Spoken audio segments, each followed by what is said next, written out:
Welcome to the Boardroom. On our show today, the Playbook of Mormon. That's right, BYU coming to town to face off against the Michigan football team. Michigan coming off 2 wins, hoping to handle BYU on Saturday. And it's rivalry week for the women's soccer team heading to East Lansing on Friday, coming off 2 Big Ten wins, looking for its 3rd in a row.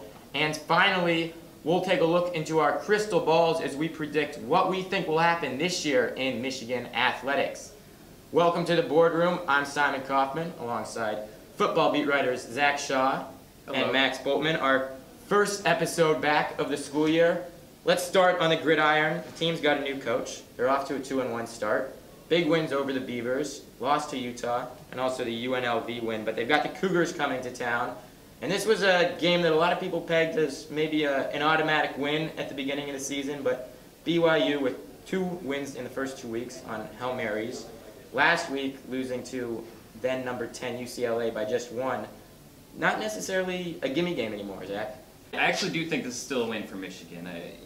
Even though BYU's gotten lucky with a couple Hail Marys, they are just a few plays away from being 0-3, right? And really, I think Michigan matches well up against the Cougars. BYU is dead last in sacks allowed, and they're 111th in tackles for loss allowed. Michigan, on the other hand, is in the top 15 in tackles for loss, and they're right up there in sacks. I think they're going to be in Mangum's face all day, the quarterback who has those Hail Marys, and I think that'll prevent him from getting those big plays. Well, you mentioned it automatic at the start of the year when Taysom Hill went down. I actually think this might be a more threatening team with Tanner Mangum at quarterback. Now, he had some issues there toward the end of the game against UCLA on 3rd down. It wasn't quite as crisp through the interception to lose it. But yeah, I actually think BYU is more intimidating now than initially when Taysom Hill went down, even though Taysom Hill was thought to be a preseason contender for some awards. Imagine BYU's quarterback. He's a freshman. Michigan has a 5th-year senior, but his first season as Michigan's quarterback, and Jake Rudock. And the quarterback question was one thing that a lot of people were wondering for the season. And even after the first 3 games, he played well, but he didn't necessarily solidify himself as the guy. But this week, Harbaugh comes out and says, without a doubt, unequivocally, Jake Rudock is our #1 quarterback, and he's the best quarterback, not by a long shot. Is that a testament to how well Rudock has played, or is that a testament to Michigan doesn't have a lot of depth at QB? It's the depth. I mean, look, Jake Rudock's a fine quarterback. He was billed as Mr. Average coming in, and somehow he's still been a little underwhelming of that, which is unfortunate for him. But, he's been fine. There is a problem with the timing right now. Some of the players have alluded to that. Harbaugh seemed a little dissatisfied when that question was asked, that someone would raise that concern, but it's evident. J.U. Chesson talked about it a little bit after the game and at availability on Monday. So that's a problem there. But yeah, I think the answer is that it's a depth problem, and until Michigan has more players that fit Harbaugh's system, the players that he wants, it'll probably continue to be. Statistically, it's a concern. Jake Rudock has the 2nd worst quarterback rating in the Big Ten. He's really been underwhelming. He already has as many interceptions as he threw in 12 games last year in 3 games, albeit against Utah, there were 3 of them, and they were a pretty good team as far as collecting turnovers. That said, I don't think this is a concern for Michigan as far as their team success goes. They showed in these past 2 weeks that when they win, they're going to win with the run game. They've had 479 yards in the last 2 games rushing, 7 rushing touchdowns. And right now their offensive line is as good as it gets. They're 6th in sacks allowed. They've only allowed 1. They're 6th in tackles for loss allowed, only allowed 8. They're going to be able to protect Rudock and allow him to make plays down the road. But as Max said, that timing's got to click. I think this game is a good opportunity because they're going to need to pass a little more. They're playing a tougher competition with the Cougars. Yeah, you don't think this is a concern? I mean, what happens when they are trailing and they have to throw to get back in a game? Well, I think that especially in this game, I don't think it's going to be a real back-and-forth game. I don't think Michigan's going to fall behind by 2 touchdowns, just a testament to their defense and just the way both teams like to control the possession and run the clock. So if they are trailing, it might get tough.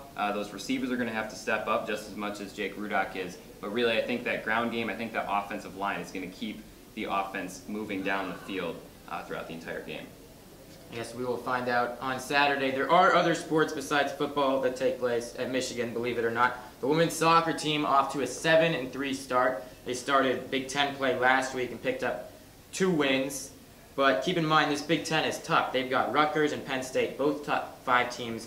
Right now, is this just early season success for the Wolverines, or is this a team that could potentially compete for its first Big Ten title?